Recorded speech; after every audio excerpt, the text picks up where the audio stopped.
Olá, pessoal, sejam bem-vindos aí à nossa quinta temporada do podcast Café com Fia. Eu sou Andréa Costa e hoje vamos falar sobre Fiagros. Vamos conversar a respeito do que aconteceu, como que foi o ano de 2024, conversar aí um pouco mais a fundo, né, do Fiagro FGAA11.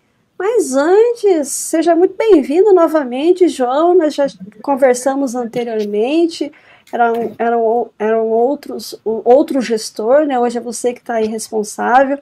Até vamos conversar a respeito aí da origem, né, da FG barra A gestora e também o time de gestão, né? O que mudou, o que não mudou.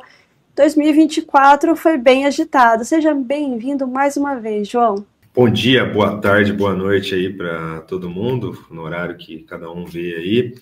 Agradeço aí pelo espaço, André. A gente sempre vai buscar estar disponível aí para passar o máximo de informação para os cotistas. Eu sou João Risse, eu estou aqui no grupo FGA há quase 12 anos. Eu tenho uma trajetória na nossa assessoria financeira, como uma espécie de IB, que estrutura projetos e apresenta soluções em finanças corporativas para empresas do agro, então tive toda uma atuação aí, sou sócio, estou há 12 anos, sou sócio há 10 anos, e na origem da gestora eu fui um dos membros do time que veio aqui para trazer essa experiência agro no dia a dia. A gente, hoje, eu vou falar como a gente está hoje. Hoje a gente está num time de gestão, a gente gosta de falar. Eu estou como diretor de investimentos, de fato, de crédito, alocação, investimentos, para coordenar essas frentes de oportunidades que entram e avaliar bem antes de levar para o nosso comitê, que é mais amplo. Mas junto comigo eu tenho já pares, o Mário e o Maurício, que cada um tem seu papel, o Mário mais prospecção e também opina bastante alocação, e o Maurício vem junto com isso em estruturação, atua meio que... A gente é bem dinâmico, a gente divide tarefas, a gente decide junto muita coisa. Então, esses três, junto com o time que vem de analistas embaixo, toca o dia a dia, e a gente tem o CEO bem presente aqui, que é o fundador da FGA aqui, o Gustavo, que já apareceu também bastante no mercado. Ele traz contribuições aí no dia a dia, com opiniões, enfim, ajudando a gente a refinar alguns pontos. Então, isso é como a gente está hoje. Você comentou do Paulo Fleury, ele atuou aqui 2 anos, até fim de 23, e a gente teve essa transição aqui durante esse ano. Mas no fim do dia, quem está aqui hoje já estava antes, e o Paulo, por decisão profissional, a gente fez um acordo aqui em conjunto, ele tinha outras oportunidades e hoje ele está numa nova casa, mas a gente é até parceiro, conversa sempre aí, pessoal, uma questão profissional, e nesse meio tempo o Paulo contribui bastante com a formação aqui em gestão do time, a gente contribuindo em água ali em gestão, a gente conseguiu trazer o fundo, construir esse início do fundo, e agora a gente vem dando continuidade aqui, trazendo ajustes na rota, né? Bom, dito isso, a origem da FGA, acho que a gente é um pouquinho diferente de vários casos do mercado. A FGA gestora tem quase 4 anos aí desde o seu início. O Fiagro é o único fundo que a gestora tem nesse momento. A gente olha outras teses, mas nesse momento é a nossa única tese, um fundo de 432 milhões de PL, que assim, quem olha só isso, fala, pô, quem que são esses caras, né? De onde eles saíram? A FGA tem origem em 2005, então já vai fazer 20 anos esse ano. Um ex-gerente de relacionamento do Itaú Unibanco se juntou com um mestre que estruturava projetos no agro já, dava aula, o Juliano. Então, o Gustavo e o Juliano se juntaram e iniciaram, eles vieram aqui para Ribeirão Preto enxergando que tinha um middle do agro que não estava bem atendido, os bancões atendiam as empresas gigantes, mas tinha um middle ali que demandava esse auxílio em gestão, em ajuda para se estruturar melhor. Começaram primeiro em estruturação de projetos, em formatar projetos para bancos de fomento e buscar linhas mais alongadas para objetivos pontuais. E E entrando nas empresas, eles viram que tinha uma necessidade de você preparar tanto informação quanto a empresa para participar desses processos. E viram que tinha espaço para atender muito, muito mais. E isso foi uma curva que só crescimento, começou só os dois. Quando eu entrei, a empresa já tinha 20, 25 pessoas, hoje já são mais de 100, o grupo todo. Então, falando em clientes, começou com 2 clientes, hoje em dia a assessoria tem mais de 30 clientes, tem os relacionamentos da gestora agora também, então se tornou algo muito maior, e isso tudo traz track record, né? Nasceu com viés um pouco mais sucroenergético pela região, só que hoje o grupo está presente em diversos setores do agro e isso dá uma capacidade para a gente de conseguir avaliar bem as oportunidades, ter uma leitura condizente com o que a gente está de chapéu, né? Nosso chapéu aqui é uma tese de CDI mais 3 líquido, que a gente tem que buscar o mínimo de mitigar flutuações, entregar uma rentabilidade um pouco mais regrada assim, para o cotista, né? E evitando maiores riscos, maiores desequilíbrios na carteira. Então, você ter essa presença territorial e ter essas trocas, a gente tem casos aqui que a gente senta com o conselho, com a diretoria, então membros do comitê estão nesse dia a dia de finanças corporativas e trazem leituras nos casos que a gente decide investir ou não. Então, isso tudo ajuda a reforçar nossas impressões, nem queimando a ordem aqui da conversa, André, mas só consolidando essa presença, esse time que transita no mundo agro faz com que a gente consiga escapar de problemas que outros players podem vir a ter, né?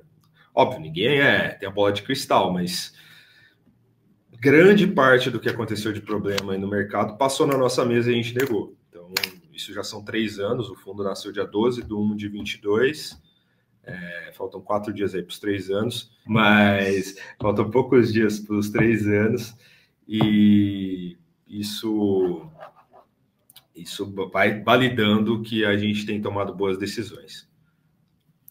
Maravilha, João. É interessante, né? Como você está no dia a dia, acaba fazendo com que você mitigue muitos riscos, que é o que você falou, né? O que aconteceu, muitos riscos que acabaram passando aí pela mesa de vocês, e vocês negando porque já conheciam, já saberiam que ali na frente poderia dar algo que não fosse produtivo e trouxesse resultado para os cotistas, que no fim do dia é o que realmente vocês trabalham para isso, né? Não só para o fundo como um todo, mas também trazer resultado ali para os cotistas. E aproveitando esse gancho, João, qual que é a estratégia do fundo, né? Você comentou ali a parte de indexador, que é CDI mais 3, mas qual que é a estratégia, os principais ativos que compõem a carteira e como é que foi 2024 para o FGAA11? Bom, a gente tem uma tese que a gente priorizou aqui no início do fundo, dadas as oportunidades que estavam na mesa, a gente até contextualizando, a gente nasceu ali início de 22, a gente, por ter esses relacionamentos no agro de longa data, a gente, na primeira alocação, principalmente, na segunda também, a gente priorizou o que estava na mesa ali, a gente tinha relacionamento, sabia que tinha demanda de capital, então até a gente nasceu um fundo bem sucroenergético, então isso até ficou como um estereótipo inicial nosso, mas por quê? O setor sucroenergético é imenso, tem 200 grupos, dos quais aí podemos falar que 50, 60 são muito bons, tem uma elevada qualidade aí, seja de características ativas ou de performance, mas que faz sentido olhar pelo menos 50, 60. E a gente já nasceu ali menor, então 5, 6, 7 oportunidades era algo muito... naquele momento ainda de necessidade de capital pela início da guerra da Ucrânia, foi bem propício a gente tomar aquela decisão, porque a gente, papéis nossos, a gente que sentou com a empresa, definiu condições e colocou de pé, então isso eliminou remunerações para coordenadores e isso potencializou muito a rentabilidade ali. Então, a gente começou com essa mentalidade, navegamos esses 3 anos com uma tese corporativa, focando em empresas com balanço auditado, muito porque a gente enxergava que grãos estavam num ciclo de alta muito forte e via que é um mercado, tipo, o produtor rural em si, ele demanda um entendimento muito profundo, e você entrar no ciclo de alta, você vai ver só que está tudo bem. Quando você vê um momento de estresse e consegue enxergar quem de fato tem performance versus quem estava ali bem porque era só fator preço ou um vento bom, você começa a separar. Então, naquele momento inicial, pô, tem muita coisa no corporativo na mesa, vamos atacar aqui, tem muito valor para gerar. Então, começamos essa trajetória.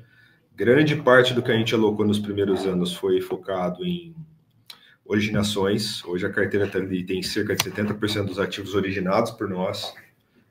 Então, nós que falamos com a empresa, nós que negociamos, nós que botamos de pé, trouxemos com investidores juntos, a gente gosta, porque valida até a nossa leitura, né? E isso nos trouxe até aqui. E aí, nesses ativos de corporativo, empresas com balanço auditado, que tem um quê de governança, a gente gosta de falar em duas caixinhas, duas possibilidades. Tem ativos, sempre CRAs, tá, pessoal? A gente investe em CRAs, CRAs, e CRIs, CRIs que estejam com lastro no agro. Na carteira a gente tem só um CRI. No mais normal, o mais frequente é ser CRAs. Essas alocações, elas têm na nossa mente as seguintes possibilidades.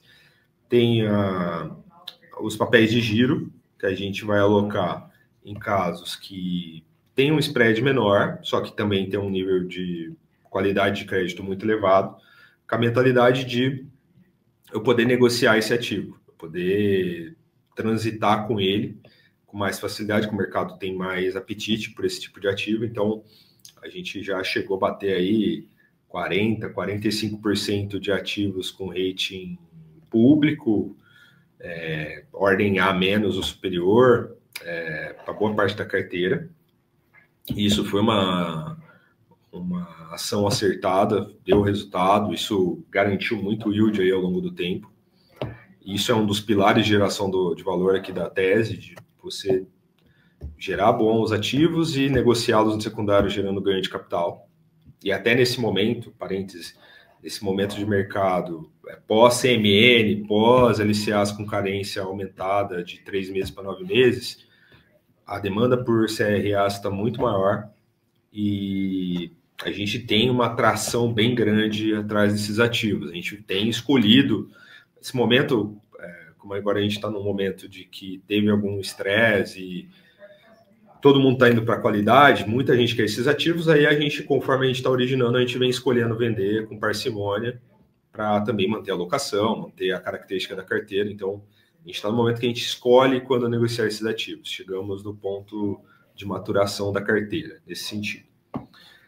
Outro pilar, falando de estratégia aqui, é a originação. Então, a originação é um pilar de muita geração de valor aqui, que você acaba ali agregando. Não vou quantificar aqui porque varia por ativo, mas isso traz ali a possibilidade de você ter um carrego um pouco menor e ainda assim entregar uma rentabilidade como prometida para o cotista. Então, calcando esses pontos importantes. E aí, por essa presença agro, na originação, um dos nossos principais objetivos é identificar cases que estão na curva de melhoria, porque aí no momento 2 esse cara pode conquistar um rating, pode ter uma melhoria de crédito muito forte, e aí você captura ainda mais ganho de capital. Então, organizando aqui, tese corporativa, no geral, empresas com balanço auditado, com governança, com grande porte, empresas grandes, tradicionais, e em ativos de giro, que detalhei aqui, e de carrego. Os de carrego têm um spread um pouco maior. Por questão de crescimento, por questão de momento, essa empresa paga um spread um pouco maior, só que aí para equilibrar, a gente trabalha uma estrutura de garantia um pouco mais forte, cerca esse ativo de alguma forma para poder ter um grau de mitigação de risco ao longo da operação e ver esses juros entrando ao longo do tempo. Então, a gente gosta de falar que garantia não é para usar, mas é para ser um seguro. Se por acaso precisar, você tem e consegue ter meios de de buscar. Mas o nosso último objetivo é lá no fim das possibilidades. Não é algo que a gente... Aqui as aprovações de crédito não é, pô, tem garantia, tá tudo bem, vou embora. Não, pô, vários pontos no fundamentalista, e aí, junto com isso, pô, esse cara num cenário médio que ele se sustenta, beleza, vamos pôr uma garantia aqui ainda para garantir, para ficar mais robusto e vamos embora, né? Então, pensamos muito nisso. Então, ativos de giro e de carrego, e isso tudo é sustentado por esses pilares que eu comentei. Então, originação e estruturação própria, identificar boas oportunidades de evolução para capturar mais ganho de capital, e aí as negociações de secundário, que para ativos em geral, até de secundário, que a gente vem olhando bastante, adquirindo bastante ativo de secundário e buscando fechamento, isso tudo já fecha a forma que a gente trabalha. E aí um adendo importante, não é que a gente não olha grão, a gente já olhou e vem olhando algumas coisas em grão, por exemplo, mas agora, o ciclo o ciclo de alta, está assentado, você consegue você visualiza de fato a fotografia que está se dando, e aí em casos pontuais que tenha questões fortes operacionais e qualidades fortes, você pode vir alocar. A gente vem trabalhando um mandato aí, pode ser que a gente tenha algum percentual do PL não tão representativo num setor novo, mas assim, a característica do geral do fundo, a gente tem essa mentalidade de ser essa tese aqui nossa é de um produto mais equilibrado, com esse viés de garantir mas de proporcionar para o cotista essa rentabilidade um pouco com menos volatilidade. Então a gente provisiona dividendo, busca dar uma linearidade na distribuição e assim entregar um resultado mais previsível, né? E, João, você falou que vocês focam, né, na parte corporativa, né? Mas você tocou num ponto em relação aos produtores rurais. Como vocês têm muito contato com o agro, os produtores rurais, eles já estão começando a ter essa mentalidade de ter essa governança corporativa, se estruturar para também ali aproveitar essa questão do mercado de capitais? Ou você vê ainda um pouco de resistência? Como é que vocês aí que estão bem ligados no agro veem isso? Acho que é um processo de transição. Muita empresa que hoje está um primor de governança, há 20 anos ela estava embrionária. Então, conforme o mercado de capitais cresce, sua relevância se torna um bolso importante, um dá o passo, aí depois o outro, o vizinho vê. Mas até um ponto, acho que importante, a audiência talvez não tenha essa ideia, ou quem for um pouco mais do agro, de cidades do interior, pode estar vendo isso. Toda cidade do interior tem lá suas famílias que todo mundo fala, nossa, esse cara é muito forte, é do agro. Toda cidade praticamente tem esses caras. E esses caras, muitas vezes eles nem têm dívida. Esses caras têm um porte tão grande que ele consegue se sustentar com as operações ali e nem acessa, às vezes, capital. Estou trazendo esse ponto porque às vezes fica essa mentalidade, porque sai a manchete X lá, que teve uma RJ de um produtor. A regra, na verdade, é o contrário. Tanto é que os grandes bancos operam esse segmento há muito tempo e gostam, inclusive. Que por questão de mercado de capitais ter uma pulverização maior, e alguns papéis até foram para PF, enfim, acaba dando um alarde muito grande, mas existem muitos casos bons de se olhar. O desafio até aqui de quem concede é achar casos que pagam um spread minimamente interessante vis-à-vis a estrutura de organização dele. Porque você vai ter caras aí que muitos caras, referência de praças, que toda praça tem o seu, esses caras nem tomam dinheiro às vezes, ou tomam muito barato, perto de CDI mais 1, 2. Esse cara não é o objeto desse fundo. Então, o grande X aqui é você garimpar caras que são... E aí esse ciclo aqui está proporcionando isso. Tem uma série de caras que são esse nível top, que nem tomavam dinheiro há 3, 4 anos, mas por questão de investimento, por questão de adquirir uma fazenda, esse cara foi para um nível de alavancagem um pouco maior e agora o fluxo de caixa dele está mais Não está farto como de costume, porque preços caíram, ele ainda é positivo, ele ainda consegue servir dívida, ter uma grana ali sobrando, mas por questão dele estar mais alavancado, para ele tocar com folga a operação dele, ele demanda capital. E aí, nesses casos que às vezes vem oportunidades, e é nisso que a gente está tentando, está trabalhando para navegar. E aí, até por isso que a gente não fez, a gente já citou algumas vezes que a gente estava olhando esses nomes, estamos trabalhando firme nisso, estamos em loco e tal. Assim que tiver bem maduro, vai vir algum caso nesse sentido, mas assim, o nível de filtro é bem elevado aqui. A gente, de fato, busca trabalhar muito bem o nome, porque aí você tem alguns desafios que, óbvio, você não dá para você comparar uma empresa de bi com um produtor que, por mais que ele fature ali 150, 200 milhões, tem um nível de propriedade de ativo muito grande, não é comparável ainda. Mas você vai falando, todo mundo está pensando já numa estrutura de holding, está pensando em sucessão, está criando processo. Tem grupos do agro que a gente namora, que já olha até balanço auditado. Então, a maturidade está vindo, mas está vindo para um aporte um pouco maior, ali, caras a partir de 5 mil hectares ou mais.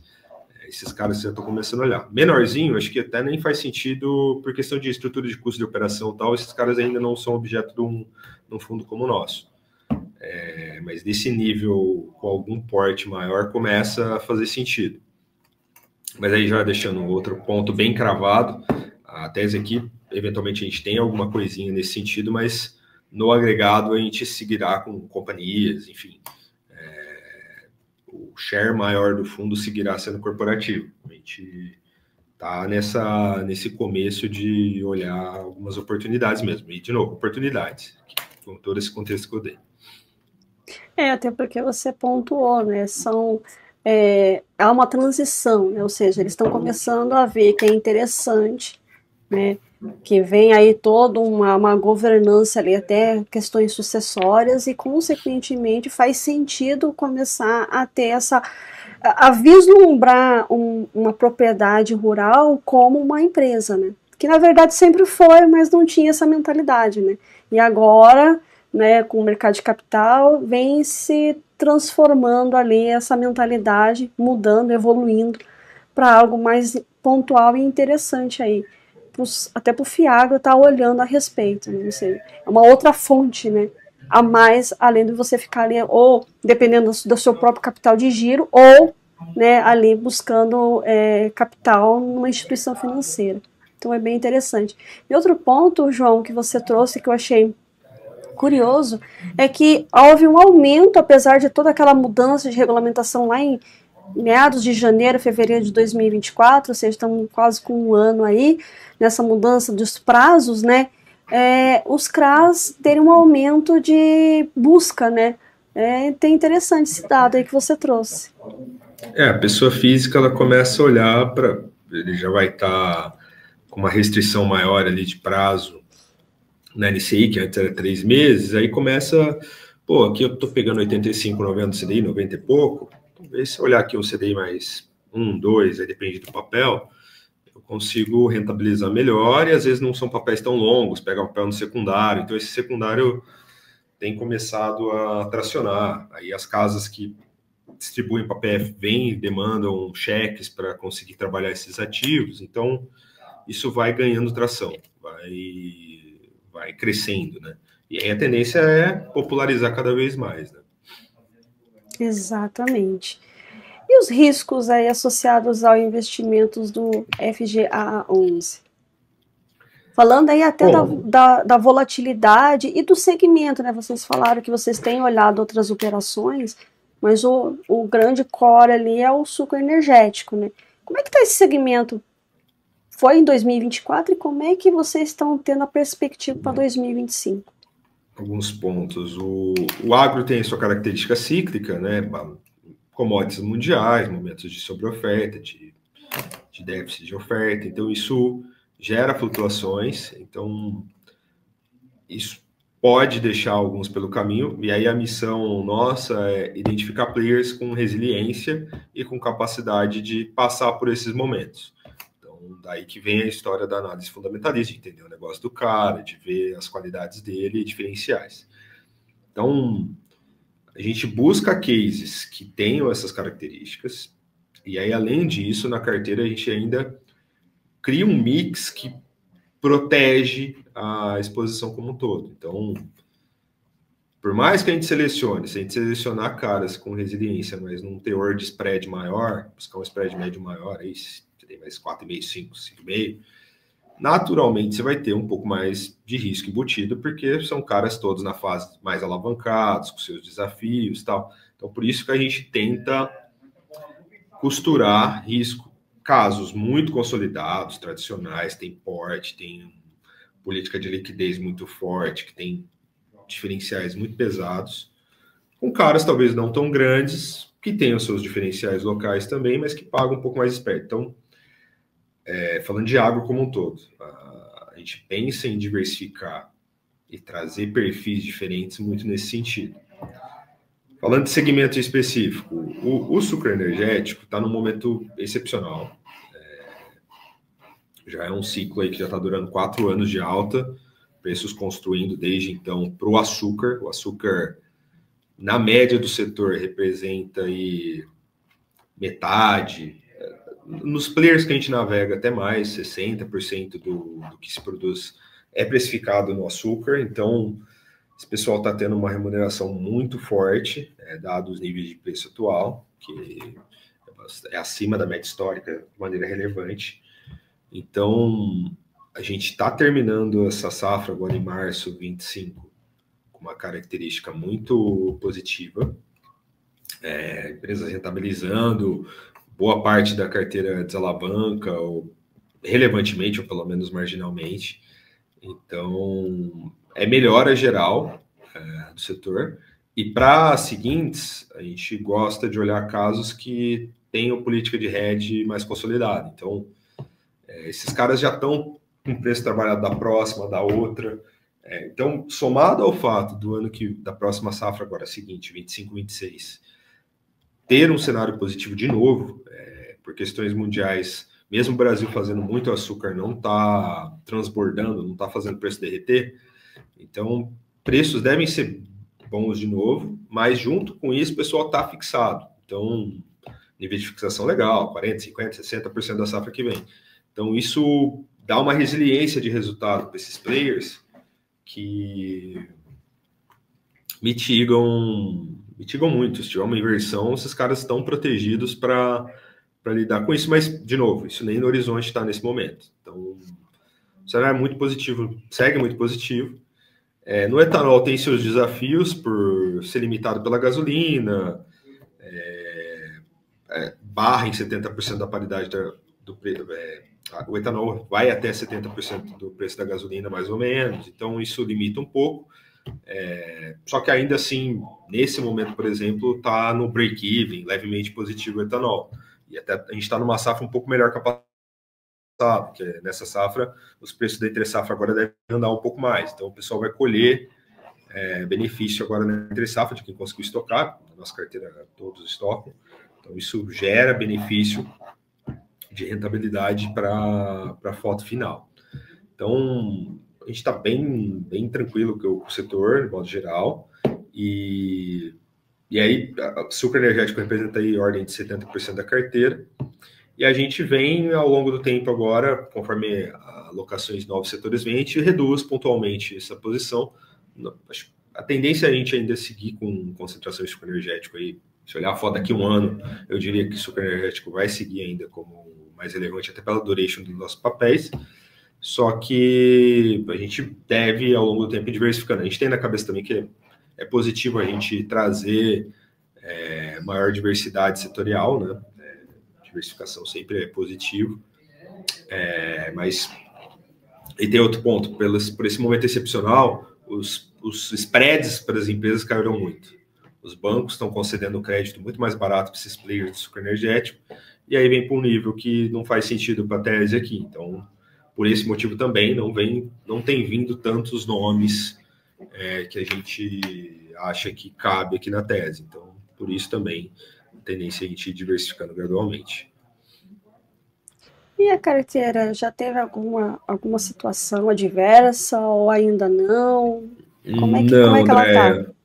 100% de adimplência nos nossos 3 anos aqui, não tivemos evento de estresse em nenhum nome, e trabalhamos para seguir assim. Nada que valha destaque, vou falar assim. Maravilha. E a questão da rentabilidade e a distribuição de rendimentos, né? É algo que os investidores, né, como o brasileiro é muito rentista, né, eles ficam bem de olho a respeito. Como é que o FGAA está nesse momento aí? Nós, em 2024, apresentamos aí uma rentabilidade, foi em somados os dividendos que a gente distribuiu, deu 1,25. Esse 1,25 representa uma rentabilidade com base na nossa cota patrimonial, que é o que a gente entende que é o justo, né? Apesar do mercado estar abaixo, que aí dá uma rentabilidade muito maior. Mas olhando a patrimonial, a gente rentabilizou 13,82%. E isso é perto do CDI mais 3, é um pouquinho abaixo, mas está bem próximo. Então, foi um ano que a gente conseguiu entregar a proposta, né? Nossa proposta de rentabilidade. Aqui eu já estou falando tudo líquido, então já está descontado do taxa de administração e performance, que é para e passo do mercado. E aí a gente vai até não sei se quando o pessoal estiver vendo aqui vai estar vinculado, mas a gente vai divulgar um guidance para o ano. Pelo menos para o primeiro semestre a gente está definindo, mas a gente fez isso agora no segundo semestre de 24, colocou o que a gente acreditava ser provável, foi possível, entregamos o dividendo que a gente previu lá em junho, julho 24 até dezembro. E agora, para o próximo ano, pelo menos no primeiro semestre, a gente deve dar esse horizonte, agora talvez um pouco mais aberto, porque tem as incertezas de CDI na mesa, né? Ninguém sabe, vai mandar mais 2%, 3%. A gente vai trabalhar com range para dar horizonte para o cotista do que a gente está enxergando, né? A gente tem aqui a visão do que está entrando, do que está de reserva, como a gente deve trabalhar isso para remunerar os cotistas. E em 2025, emissões para aumentar o fundo, como é que vocês estão aí pensando? Andréia, sinceramente, eu acho que não deve ser um ano de janela, pelo menos primeiro semestre com certeza não, porque, assim, no fim do dia, nossa mentalidade aqui é emitir para gerar valor, né? Então, no fundo de papel, você tem que emitir acima do teu valor patrimonial. Nosso valor patrimonial é a ordem de 9,60, 9,62. Não emitiríamos abaixo do valor patrimonial. E hoje nossa cota nessa data aqui está na ordem de 7,70. Então, tem um caminho aí para o ativo se recuperar. A gente entende que o investidor como um todo bateu, vou chamar de bateu aqui, mas realizou saída de toda a classe, é generalizado, dá para ver, até dá para entender, porque teve eventos, às vezes a pessoa tem na carteira e coloca tudo no cesto, às vezes por não estar tão maturado, ser um ativo novo, como você disse, mas gradualmente a gente entende que cada vez mais sendo entendido o produto e sendo validado as atuações de cada gestor, o tempo, né? O tempo mostra a linha de decisão de cada um, isso deve ir construindo valor ao longo do tempo. E só que não dá para você prever, né? Então, nesse meio tempo, a gente está trabalhando, está originando, está negociando secundário, está se comunicando com o mercado, construindo relacionamento. Então, a gente vem trabalhando, vai seguir trabalhando para entregar no cenário atual. E aí, o ponto da emissão não é nem, vocês querem crescer indefinidamente. Não. A nossa mentalidade, pelo menos, se esse fundo aqui anda mais um pouco em volume de patrimônio, você passa a ter um tamanho que, sei lá, vou falar de perto de 1 bi aqui, 900 milhões, 1 bi. Um tamanho de 900 milhões, 1 bi, 5% do fundo é 45 a 50 milhões de reais. 45 a 50 milhões de reais é um belo cheque pro agro. Você consegue navegar praticamente todos os nomes. Hoje, a gente, com o tamanho que a gente está, a gente não consegue ser competitivo em alguns nomes. O cara vai olhar cheque a partir de 40, 50, e aí a gente ainda tamanho maior, teria a prerrogativa de ir até 90, 100 milhões em alguns nomes selecionados. 90, 100 milhões atende qualquer empresa praticamente. Então, aumenta o escopo de atuação e você começa a atender ainda empresas com características mais resilientes ainda. Então, sempre é positivo pôr um caso desse na sua carteira. Então, essa maturação, não temos pressa para isso, acho que o mercado vai evoluir, a gente já viu imobiliário ciclos, faz parte. A nossa missão aqui é estar melhor, tá ainda melhor até lá para aproveitar essa oportunidade, tanto tá sempre atualizado para ter as oportunidades na mão e, se recurso vier, a gente coloca elas para dentro da tese para tornar ainda melhor. E aí, outro ponto é que como o cheque acaba sendo mais representativo, você acaba tendo uma diversificação ainda maior. Então, aí o número de devedores vai aumentando, mas é importante frisar aqui, vou frisar também, falando da nossa parte, a gente tem a mentalidade de ter uma gestão mais ativa. A gente dialoga com todos os CFOs, CEOs de quem a gente está, a gente busca estar muito próximo, visita, faz reunião pelo menos trimestral, tenta estar muito próximo, quem demanda mais a gente está mais próximo ainda, fala mensal, direto, porque demanda está muito ativo para você perceber se teve alguma mudança de fundamento de maneira rápida e conseguir fazer algo, se for o caso. Mas nunca aconteceu, mas a gente tem isso em mente para ter uma leitura bem rápida do que pode estar acontecendo. E aí, por isso que não dá para você ter cheque 50 devedor, 2% de um fundo de... Na nossa tese, tá? Dá para ter também, mas na nossa tese de gestão ativa, de ser mais atuante, de trabalhar essas assimetrias, a gente demanda ter uns cheques um pouco maiores, e aí por isso acaba não tendo uma diversificação tão grande desse tamanho de 430. Mas acho que isso vai sendo construído ao longo do tempo. Além do guidance, né, no relatório, vocês também trazem tabela de sensibilidade até para os investidores, né, que não sabem fazer a questão de precificação do ativo, né, algo que é muito mais analítico, tá ali mais ou menos entendendo quanto que, se nossa cota estiver nesse valor, eu vou estar tendo ali um retorno, né, de tanto. A gente passou a colocar mensalmente no relatório uma sensibilidade. A gente até não faz análise de tier, a gente faz uma análise mais simplista, até pensando no cotista, de pegar o dividendo e coloca sobre o valor de mercado, que é isso que de fato o dinheiro dele está rentabilizando ali. Se ele não for um cara que vai carregar até o fundo aqui é perpétuo, né? Mas se ele carregasse pelo período do papel, aí seria a tier de fato para ele entender. Mas para simplificar, a gente coloca o que está sendo pago versus onde está a cota de mercado. Hoje já está dando ordem de CD mais 5. Teve um momento de CD mais 6, quando estava um pouco mais deprimido ainda as cotas. Então, hoje dá para comprar esse fundo aqui num nível de rentabilidade que entrega CD mais 5 em cima do recurso do cotista que está entrando agora. Então, e isso num perfil de risco que eu diria que é na ordem de 3. Então, você está conseguindo arbitrar isso. O mercado corrigindo, obviamente, a cota deve andar, né? E aí que vem uma oportunidade. Para quem está olhando de fora, está pensando em entrar, tem de fato uma oportunidade para se posicionar e está bem posicionado. Você está com gordura e pode capturar uma recuperação de valor aí quando ela vier. Óbvio que ninguém consegue cravar, mas a perspectiva é de que esse segundo semestre de 24 foi mais agitado, teve AgroGalaxy, teve algumas coisas que machucaram muitos fundos. Isso passando, eu acredito que as teses vão voltar a navegar de maneira mais sólida e pode ser que o humor geral ajude. E fora isso, acho que conforme casos vão conseguindo passar ao longo do tempo, acho que a diferenciação deve ir acontecendo também.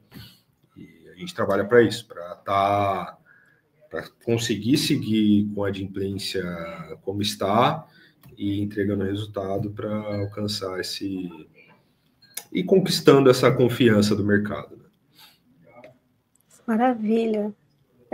Até ainda falando sobre o relatório, né, vocês têm comentado sobre recompra de cotas, né, algo que não é só o Fiagro que comentou, né, tem outros fundos aí que também estão conversando a respeito, tem FIINFRA também, por conta aí justamente dessa discrepância em relação ali ao valor das cotas. Como é que está o andamento dessa discussão e como que ela poderia aí beneficiar os cotistas atualmente?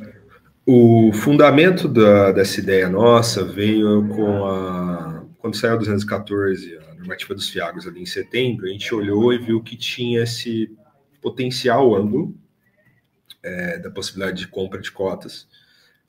Não era frisado cotas do próprio fundo, mas enfim, a gente viu no imobiliário algumas situações que isso pôde ser feito, então a gente decidiu aprofundar. A gente está em. E por quê, né? Por que olhar isso? A gente está falando aqui que. Falei aqui de spread, falei que ordem de CDI mais 5, você já tem suas questões, né? A gente está podendo. É a mesma lógica que eu falei aqui para o cotista. A gente está podendo olhar um ativo, uma cesta de ativos, que entrega CDI mais 5 no preço atual, versus papéis do mercado CDI mais 5. Ou menos, né? Até está vindo a menos. O mercado deu uma achatada nos yields.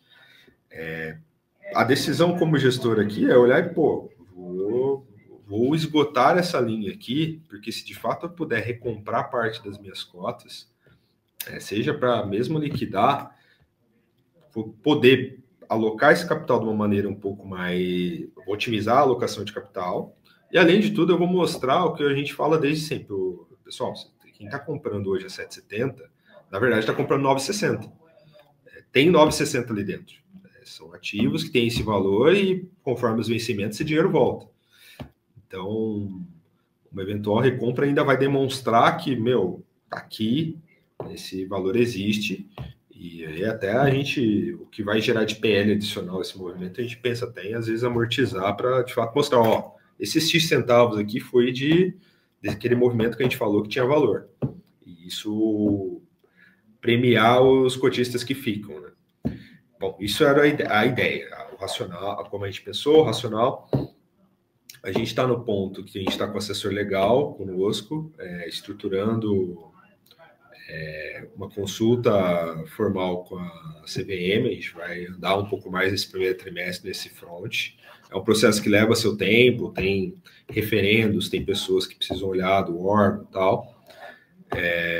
Não dá para ter uma expectativa tão clara, porque a gente está construindo um front do mercado. Tem outros casos olhando, mas está todo mundo construindo. É uma novidade.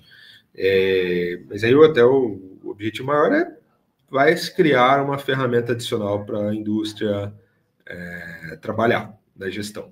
Então, a gente está fazendo esse trâmite, acredito que provavelmente nesse primeiro trimestre, até o fim do primeiro trimestre, a gente tenha pelo menos uma sinalização mais forte ou, de fato, a materialização dessa possibilidade. E aí, sendo possível, a gente deve fazer um pedaço, vamos fazer algo gigante no primeiro momento, vamos fazer um movimento até para testar como o mercado vai enxergar isso, como vai ser o exercício.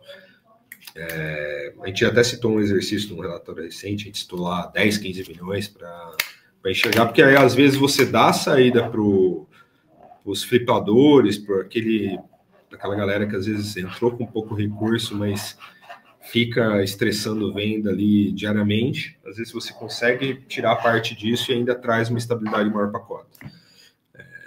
Mas enfim, a gente ainda tem boas etapas para passar aqui. Vamos seguir informando no relatório gerencial. Maravilha. João, mais uma vez gostaria de te agradecer por você ter vindo aqui, falado da gestão, da gestora, da estratégia do fundo, como é que você viu 2024, como é que as coisas aconteceram, algumas perspectivas até em questões relacionadas aí aos setores. E agora é o momento de você deixar suas considerações finais ou algo a respeito do fundo e também as mídias sociais. Fiquei com dúvida, quero conhecer um pouquinho mais. quero entender algo que ficou ali, que passou batido em relação ao fundo. Esse é o momento, João.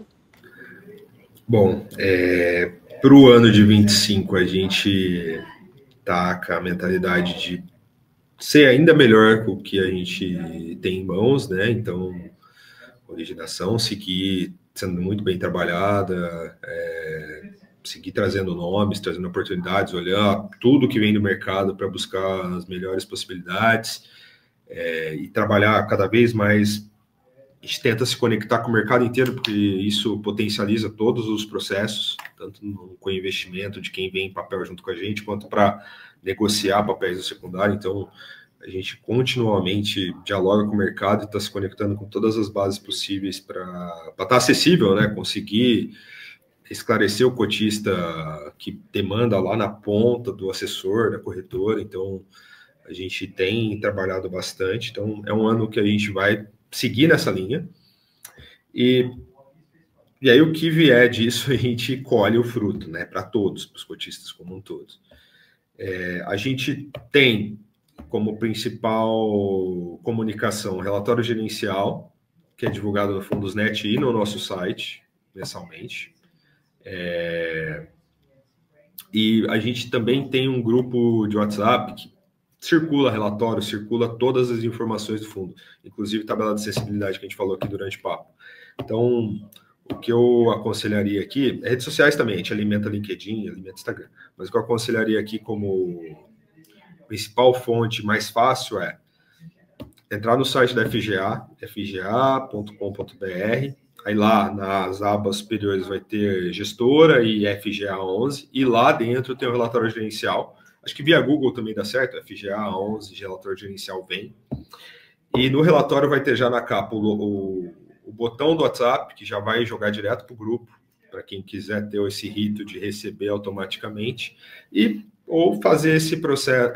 E no nosso site também tem uma forma de assinar por relatório no e-mail. Então, tem essas formas dos cotistas e dos interessados ter essa informação ali, te instigando a olhá-la todo mês.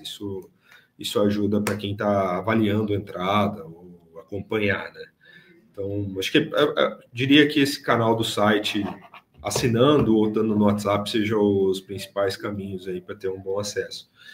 E vamos para mais um ano, um ótimo ano aí para todo mundo, com muita saúde, conquistas, vamos trabalhar, trabalhar bastante aí, mais um ano.